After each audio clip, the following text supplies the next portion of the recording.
করুণার আধার তুমি, দয়ার সাগর তুমি, করুণার আধার তুমি, দয়ার সাগর তুমি, তুমি অগতির মহিয়ান, না চাহিতে তুমি দিয়েছ ঢেলে, না চাহিতে তুমি দিয়েছ ঢেলে, দিয়েছ কত অনুদান।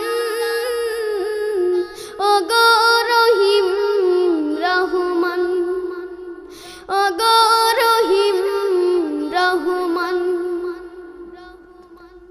করুণার আধার তুমি, দয়ার সাগর তুমি, করুণার আধার তুমি, দয়ার সাগর তুমি, তুমি অগতির মহিয়ান, না চাহিতে তুমি দিয়েছ ঢেলে, না চাহিতে তুমি দিয়েছ ঢেলে, দিয়েছ কত অনুদান।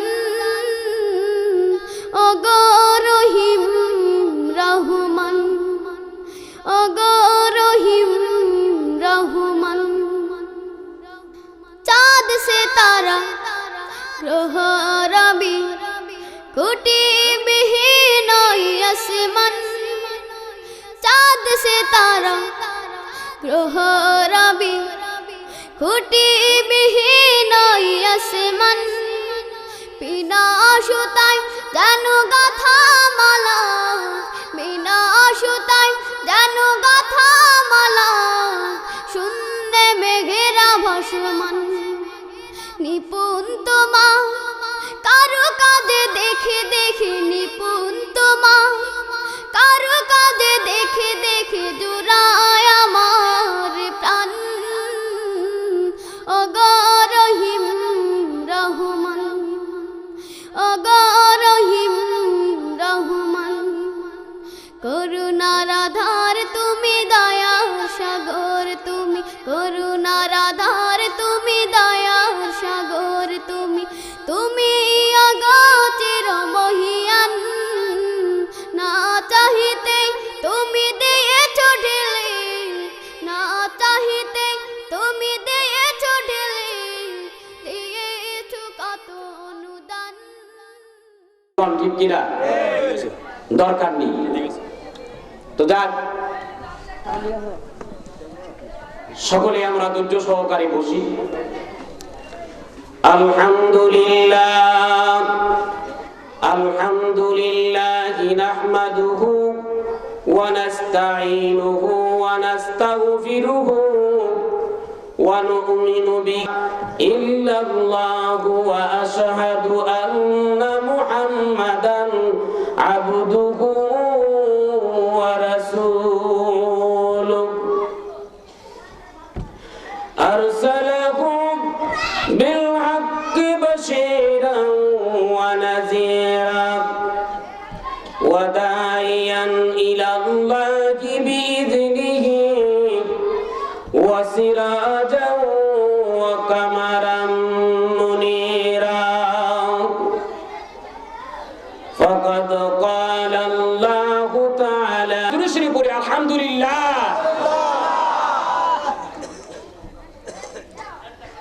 মহান আল্লাহ তাবারক তাআলার দরবারে আরো শুকরিয়া আদায় করি যে আল্লাহ তাবারক তাআলা আমাদেরকে আখিরি নবী মুহাম্মদুর রাসূলুল্লাহ সাল্লাল্লাহু আলাইহি ওয়াসাল্লামের উম্মত করে দুনিয়ার জমিনে পাঠাইলেন। তাই আমরা আল্লাহর দরবারে আবার শুকরিয়া দান জুড়ে শরীফ। সমস্ত নদীর পানি যদি কালি বানানো হয়, গাছ গাছরা তরুলতা যদি কলম হয়, দুনিয়ার শুরু থেকে কিয়ামত পর্যন্ত মানুষ যদি লেখক হয়, লিখতে লিখতে কলম শেষ হয়ে যাবে, কালি শেষ হয়ে যাবে, মানুষ শেষ হয়ে যাবে, আল্লাহর কোরআনের গুণগান শেষ হবে না।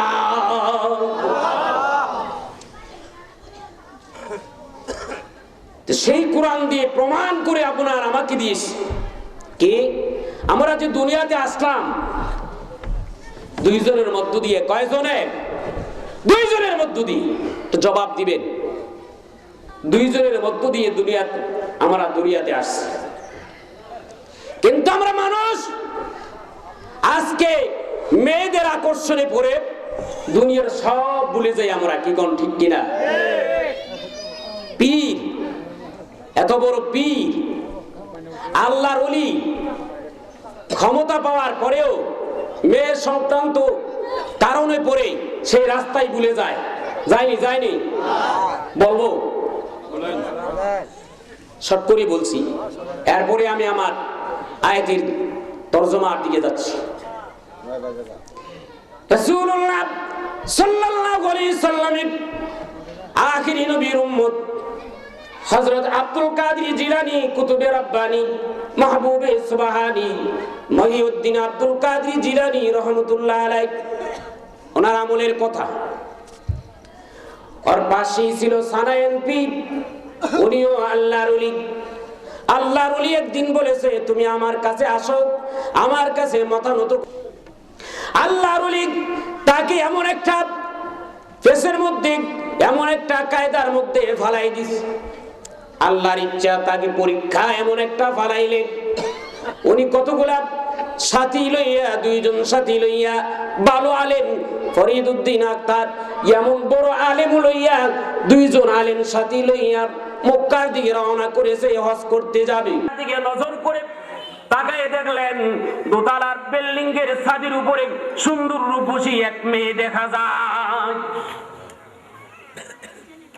আমরা তো এমনই, মেয়ে দেখলে, যুবতী মেয়ে দেখলে বারবার চাই, আর দেখলে তো কতটি সারা টিটকারি করেনি, ইস যায় কান্নাউজুবিল্লাহ। এবার ওই অবস্থা দেখে হঠাৎ করে উনি দাঁড়াই গেলেন। দাঁড়ানোর পরে মেয়ের সাথে আলাপ আলোচনা শুরু করে দিয়েছে। কিছু চলে যাও, আমার আব্বা যদি আসিয়া দেখে তাইলে বিপদ তোমার রাখবে, বিপদ হয়ে যাবে, তাড়াতাড়ি চলে যাও। উনি যায় না, দাঁড়াইয়া কথা বলতেছে। হঠাৎ করে ওই খ্রিস্টান তার সামনে এসে হাজির হয়ে গেছে। মেয়েও খ্রিস্টান, বাবাও খ্রিস্টান। আলাপ আলোচনা করতে যাইয়া হঠাৎ করে বাবা ডেকে বলে, মা এই বেড়ায় কি কয়? মেয়ে ডাক দিয়ে বলেছে, বাবা গো এই বেড়ায় নাকি আমাকে বিয়ে করবে, এজন্য দাঁড়ায় রয়েছে।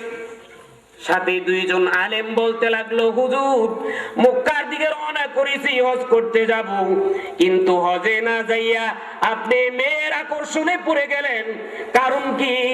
আল্লাহ রাস্তার কথাই তো আপনি ভুলে গেলেন। ডাক দিয়ে বলেছে, বাবারা অপেক্ষা করো, পরে যাব। দাঁড়াও। দাঁড়াইলেন। এমন সময় দেখা যাচ্ছে নামাজের সময় চলে যাচ্ছে, নামাজের খবর নাই। হঠাৎ করে খ্রিস্টান ডাক দিয়ে বলেছে, মা গো তাকে বলে দাও, যদি তোমাকে বিয়ে করতে পারে তাইলে আমার একটা শর্ত। কি? এই শর্ত যদি মানে তাইলে তোমাকে আমি তার কাছে বিয়ে দিব। ডাক দিয়ে বলেছে, কি শর্ত? ওই খ্রিস্টান লেগে বলেছে, 1 মাইল দূরে আমার কতগুলা শুয়োরের পাল আছে, ওই শুয়োরের পাল থেকে বাধ্য হয়েছে, ঠিক আছে আমি শুয়োর এনে দিব। এবার দুইজন আলেম, আল্লাহ বলা দুইজন আলেম কানতে লাগলেন, হায় হায় কি হয়ে গেল। তারা ওই পীরের কাছে মুরিদ, সানায়েন রহমতুল্লাহ আলাইহির কাছে মুরিদ, ডাক দিয়ে বলেছে, হুজুর আপনি কি হয়ে গেলেন? উনি বললেন, তোমরা কথা বলো না, যা করার আমি তাই করতেছি। এবার এক একটা করে শুয়োর এনে যখন সামনে হাজির করাই দিলেন, তারা খাইতে লাগলেন। যেদিন শেষ হয়ে যাবে, লাস্ট একটা শুকর রয়েছে। ডাক দিয়ে বলেছে, আগামীকাল তো শেষ হয়ে যাবে, তাইলে তোমার সঙ্গে আমার বিয়ার বন্ধন হয়ে যাবে।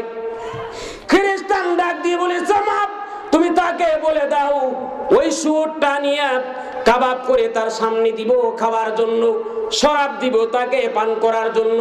মা ঘরে যাইয়া পাখা তালাশ করে, আর স্ত্রী যাইয়া রাস্তায় দাঁড়ায় রয়েছে, শাশুড়ির বিরুদ্ধে স্বামীর কাছে কেস দায়ের করবে। রাস্তায় দাঁড়াইয়া ডেকে বলে, তোমার মা ভালো না, অন্য করে ভিন্ন করে দাও। না হয় তোমার ভাত খাবো না, বাপের বাড়ি চলে যাব। কয় না বিটিরা, কয় না এই কথা? বউ তালাক দিতে রাজি না, মা বাপ বিদায় করে দিতে রাজি, কিন্তু বউ নিয়ে থাকতে রাজি। কি গান, ঠিক কিনা? মা বাবাকে দুঃখ দিলে নামাজ রোজা যাইবি বলে, মা বাবাকে দুঃখ দিলে নামাজ রোজা যাইবি বলে, মার কলিজায় আঘাত দিলে খোদা সহে না, আল্লাহ নবীজির দয়া তারা পাবি না। হায়রে আল্লাহ নবীজির দয়া তারা পাবি না। মা বাবা অতি আপন, মা বাবার করো যতন, মা বাবা অতি আপন, মা বাবার করো যতন, তিন কথার সাথী পাইয়া বইলা যায়ও না, আল্লাহ নবীজির দয়া তারা পাবি না। হায়রে আল্লাহ নবীজির দয়া তারা পাবি না। এবার যখন এই কথা বললেন, স্ত্রী যখন স্বামীর কাছে কেস দায়ের করলেন, বাড়ি করে ঢুইকা মা পাখা তালাশ করে সন্তানকে বাতাস করার জন্য, আর পিছনের দিক দিয়ে যাইয়া মাকে ওই লাঠি দিয়া হাতের মধ্যে যে পাজন ছিল পাজন দা পিড়াইতে লাগলেন। মাকে মারিয়া অন্য করে রেখে দিলেন এবং বললেন, তোমাকে এই ঘরে রেখে দিলাম, আমার স্ত্রীর সঙ্গে কোন আওয়াজ করতে পারবা না, দিলে খাইবা, না হয় চুপচাপ করে বসে থাকবা। ওই ঘরে রয়ে গেলেন। আল্লাহর মেহেরবানি, আল্লাহ তাকে আবার পরীক্ষায় ফেলাই দিলেন। নসিব ভালো, তার মায়ের পরে তার মা দুনিয়ার থেকে বিদায় হয় না। এবার তার করে যখন সন্তান হলো, সন্তান হওয়ার পরে এবার কি করলেন, সন্তান হওয়ার পরে যখন সে একদিন বাজার থেকে আসতে রাত দেরি হয়ে গেছে, রাত্র অনেক হয়ে গেছে, যাওয়ার পরে ঘরের দরজায় আসিয়া ডাক দিলেন, বিবি গো দরজা খোলো। ভেতর থেকে স্ত্রী উত্তর দিলেন, কেট কেট করো না, বাইরে দাঁড়ায় থাকো, আমার আদরের দুলাল ঘুম পড়াচ্ছি, সন্তান ঘুমাইলে দরজা মেলবো, কেন এত দেরি করে ঘরের মধ্যে বাড়িতে আস? এই কথা বলার পরে তার মার অতীতের কথা তার মনে পড়ে গেছে। মার পুরা জয়বনটা, পুরা জীবনটা, মার জীবনটা তার পিছনে ব্যয় করে বুড়া হয়ে গেল, মা জীবন শেষ হয়ে যাচ্ছে, কিন্তু আজকে পিতা ছাড়া মা সন্তানকে কত আদর করেছে। আমি আজকে পিতা থুইয়া মা সন্তানকে এত আদর করতে পারে, আর আমার যে পিতা ছিল না, আমার মা বিয়ে বসে নাই আমার দিকে তাকাইয়া, আমার মা পুরা জয়বনটা আমার কাছে ব্যয় করে দিয়েছে, কিন্তু আজকে আমার স্ত্রীর কথায় আমার মার উপরে আমি কি আঘাত করলাম, কি অপরাধ করলাম, কি অন্যায় করলাম, তার মনের ভিতরে এই জিনিসটা উদয় হয়ে গেল। ঘরের দরজায় যাইয়া চিৎকার দিয়া মাকে ডাক দিলেন, মা ও মা দরজা খোলো। মা ভেতর থেকে মা বয়ে কাতর হইয়া বলতে লাগলো, বাবা রে আমার ঘরে আসতা রে, আমি কিন্তু তোর স্ত্রীর সঙ্গে আর কোনোদিন লাপারি না। মা বয়ে দরজা বেরোলাম, ওই ছেলে দরজা ভাঙ্গিয়া যাইয়া মায়ের দুইটা পা বুকে লইয়া কান্দে, কান্দে ডেকে বলে, মা গো জীবনে যে ভুল করে ফেলেছি গো, আমাকে মাফ করে দাও। মা গো আমার এই আঘাতের পরে যদি তুমি দুনিয়া থেকে বিদায় হয়ে যাইতা, আমার কপালে জাহান্নাম ছাড়া কোনো কিছু থাকতো না। আজকে মা গো পুরা জয়বলটা আমার পিছনে আপনি ব্যয় করে দিয়েছেন, কিন্তু আজকে আমার স্ত্রীর কথায় সল্লায় পড়িয়া আমি আপনাকে কত আঘাত করলাম গো, মা গো আমাকে মাফ করে দাও, জীবনে আর কোনোদিন এই কাজ আমি করব না। সন্তান যখন কাঁদতে লাগলেন, মা ডেকে বলে, বাবা আমি যখন কাঁদলাম রে তুই আমাকে আঘাত করলি, পিড়াইলি, আমি যখন কাঁদলাম তোর মায়া লাগলো না। বাবা রে আজকে আমার চোখের সামনে তুই এভাবে কান্দোস, আমার প্রেম দরিয়ার মধ্যে ডুস মরে গেছে, মায়া এসে গেছে রে বাবা, আমি তোকে আর মাফ না করে ছাড়তে পারলাম না।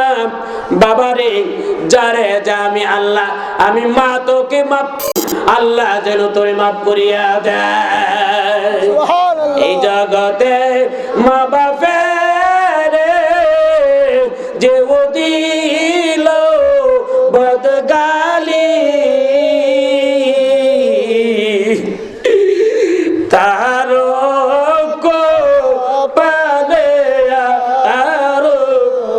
সুনকালি তাহার কপালে আরো সুনকালি কত কষ্ট করলো আমার আম্মা জান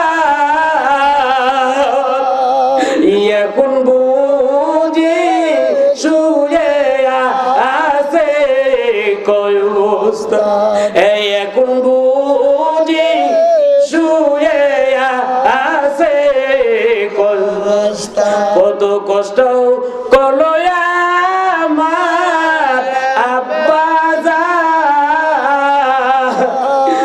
এখন বুঝি শুয়ে আছে কয়ুস্তা আয়া লাগি রব্বানা ও রব্বানা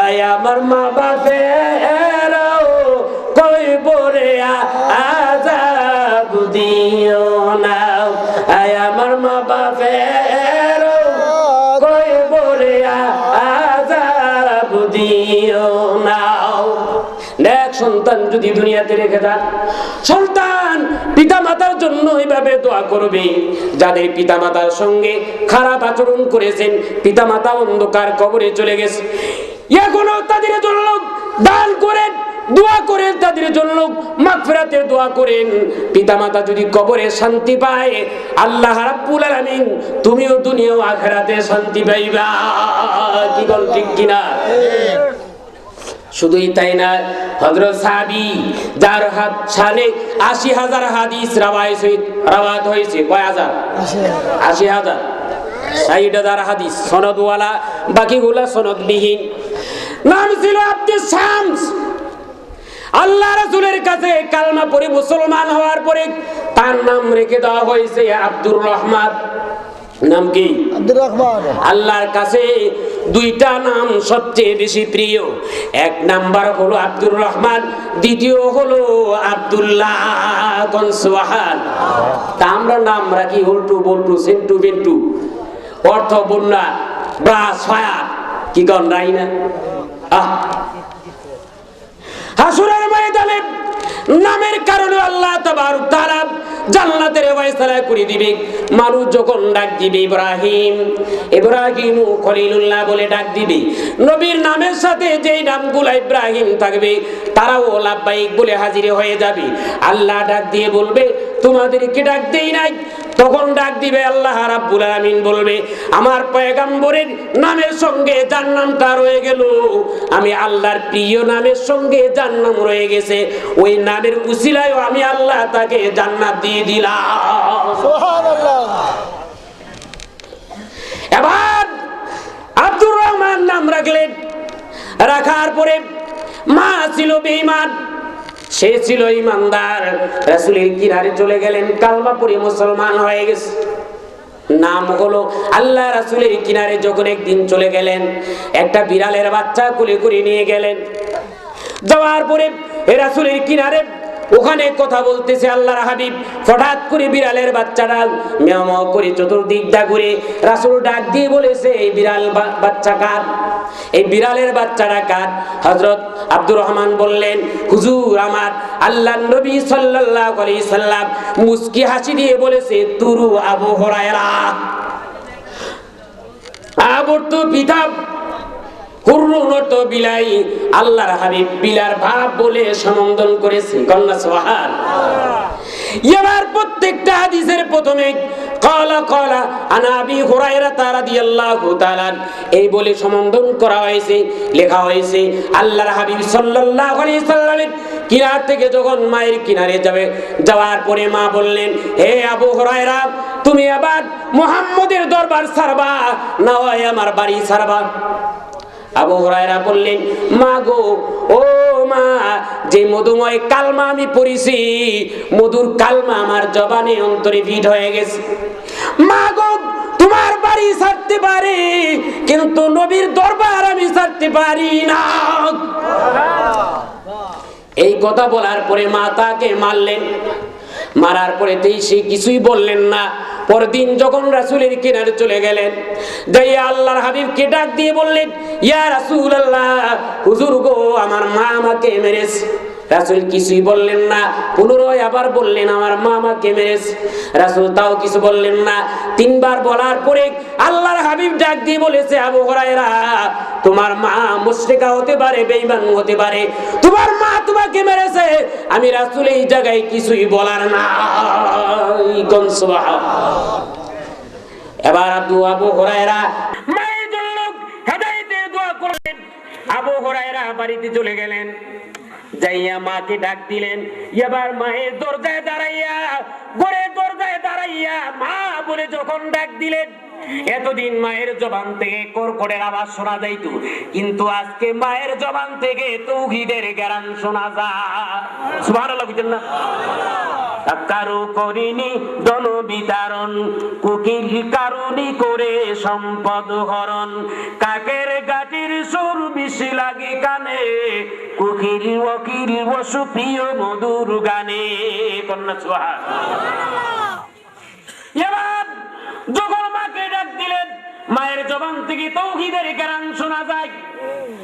মা দরজার সামনে দাঁড়ায়া ডেকে বলল, বাবা গো, আমাকে আর দেরি করো না, তাড়াতাড়ি করে বিনা নবী মুহাম্মদুর রাসূলুল্লাহ সাল্লাল্লাহু আলাইহি সাল্লামের কিনারে নিয়ে যাও এবং আমাকে পড়ায় দাও লা ইলাহা ইল্লাল্লাহ। মাওলানা